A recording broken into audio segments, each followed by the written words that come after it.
Em nome do Pai que me criou, em nome do Filho que me resgatou, em nome do Espírito Santo que me santificou, divina vontade, reina na minha vontade. Ó minha mãe, eu te amo e tu me amas. Dai-me um gole da vontade divina para minha alma. Me abençoa, Mãe, para que todas as minhas ações sejam feitas diante de vossos olhos maternais. Divina vontade, reina na minha vontade. Suprema Majestade, eu venho em sua divina vontade, em nome de todos, do primeiro ao último homem, que existirá na terra, para dar a ti as adorações, os louvores, o amor que cada criatura lhes deve, e fazer todas as reparações por todos e por cada pecado. Venho, Senhor, na tua divina vontade, dou-te a minha vontade humana, por meio do Imaculado Coração de Maria, que possui todos os dons e os frutos da divina vontade. Dai-me a tua divina vontade. Vem, divina vontade, nesta ação que estou a fazer e em todas as ações que eu farei durante este dia. Amém. Fiat. Vinde, Espírito Santo, vinde por meio da poderosa intercessão do Imaculado Coração de Maria, vossa amadíssima esposa e nossa mãe. Amém. Vinde, Espírito Santo, vinde por meio da poderosa intercessão do Imaculado Coração de Maria, vossa amadíssima esposa e nossa mãe. Amém. Vinde, Espírito Santo, vinde por meio da poderosa intercessão do Imaculado Coração de Maria, vossa amadíssima esposa e nossa mãe. Amém. Fiat. Livro do Céu, volume 10, da serva de Deus Luísa Picarreta, do dia 24 de março de 1911. Reze pelas necessidades da Igreja. Continuando meu estado habitual, meu sempre amável Jesus veio, e eu lhes rogava por certas necessidades da Igreja, e por um certo B, que editou livros de inferno, e me disse: minha filha, não fez outra coisa senão lançar-se maioritariamente na lama. Uma mente de sadio juízo logo será como Emécio, verá como Emécio, e como eu tenho cegado, pois não tem posto fora nenhuma verdadeira força de razão no que ele afirma. Não quero que os sacerdotes se apressem ao lê-lo, tornando-se demasiado vis. Se o fizerem, e passarão os limites de sua dignidade, como se quisessem prestar atenção ao absurdo de uma criança, e por isso lhe darão espaço para que faça outros absurdos, mas se não lhes prestarem atenção, pelo menos lhe darão a dor de que ninguém leva a sério o que ele faz, e de que ninguém o aprecia. Responderão com obras dignas de seu ministério. Esta é a mais bela resposta. Aquele lhe acontecerá que cada cairá na armadilha que prepara para os demais. Em nome do Pai que me criou, em nome do Filho que me resgatou, em nome do Espírito Santo que me santificou. Divina vontade, reina na minha vontade. Bem, nesse trecho, Jesus está falando para Luísa que havia uma certa pessoa que tinha escrito um livro, mas que esse livro era totalmente do inferno, totalmente diabólico, né? Tinha sido feita por uma mente diabólica, né? E ele fala para Luísa que não é para os sacerdotes se apressarem a ler os escritos porque são absurdo, né? E que aqueles que não lerem isso não vão sair da ordem, né? Ele fala: minha filha não fez outra coisa senão lançar-se maioritariamente na lama, né? Então, essa pessoa que escreveu esse livro se lançou maioritariamente na lama. Maioritariamente, palavra difícil, né, gente, se dizer. Maioritariamente na lama. Uma mente de sadio juízo, né? Então, essa mente antes era de sadio juízo. Logo verá como é nécio e como eu o tenho cegado, né? Então, uma pessoa que lê esses escritos, né, em sã juízo, vai perceber que essa pessoa, que essa leitura, que esse livro não tem nada a ver, que não era isso que Jesus queria que ele fizesse, né?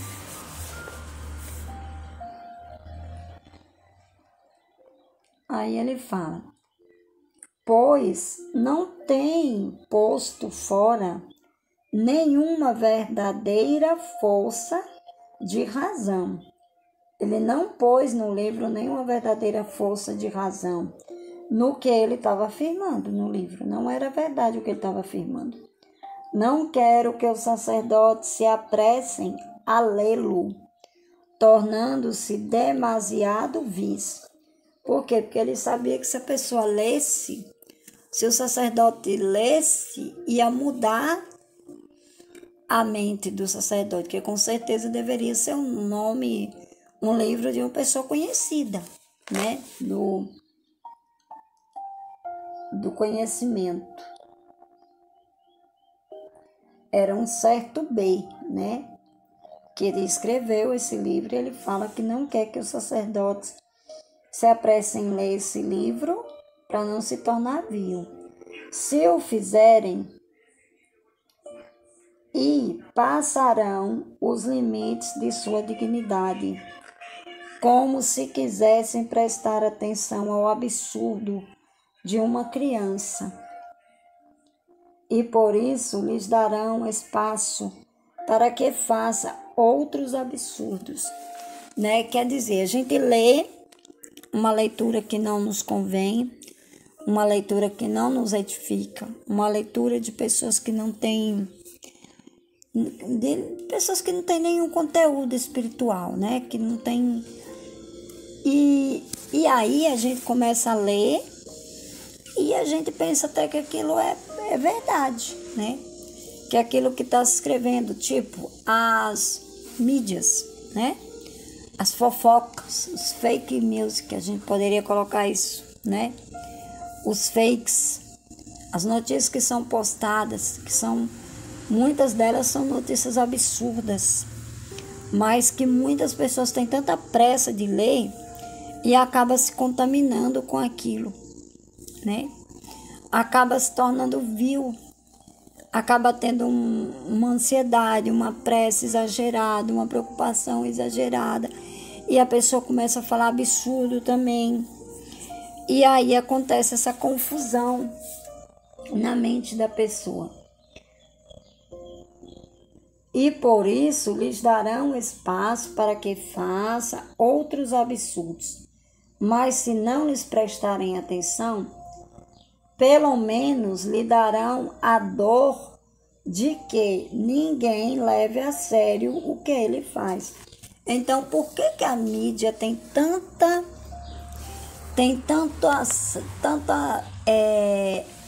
conteúdo impróprio, né? Quantas mensagens falsas? Porque as pessoas dão atenção às mensagens. Se as pessoas não dessem atenção àquilo que eles lerem, não haveria tanta fake music, não haveria tanta mentira que quer se tornar verdade.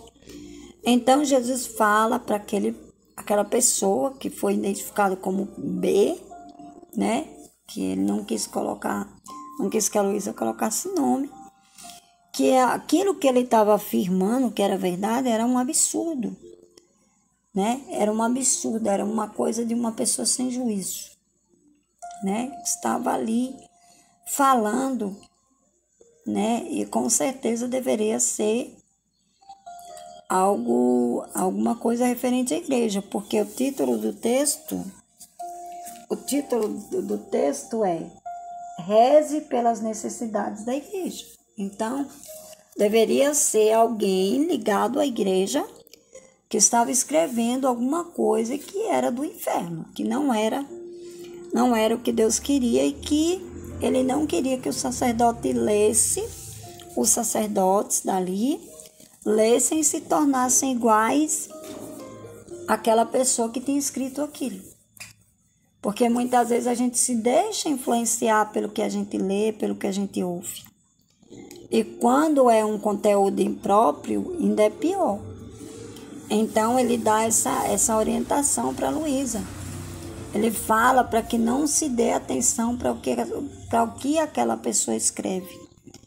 E hoje a gente dá muita atenção, né, para tudo aquilo que é escrito. Mas nem tudo é de Deus, nem tudo vem de Deus, né? Tem coisas que vêm do diabo, tem coisas que vêm da mente diabólica, né? Tem coisas que vêm para nós, tipo as mensagens. Tem pessoas que interpretam as mensagens de Nossa Senhora com terror, né? E Nossa Senhora é amor, Nossa Senhora, Jesus também é amor. Então, ele não queria que os sacerdotes lessem aquele tipo de livro, porque sabia que não ia dar bons frutos, né?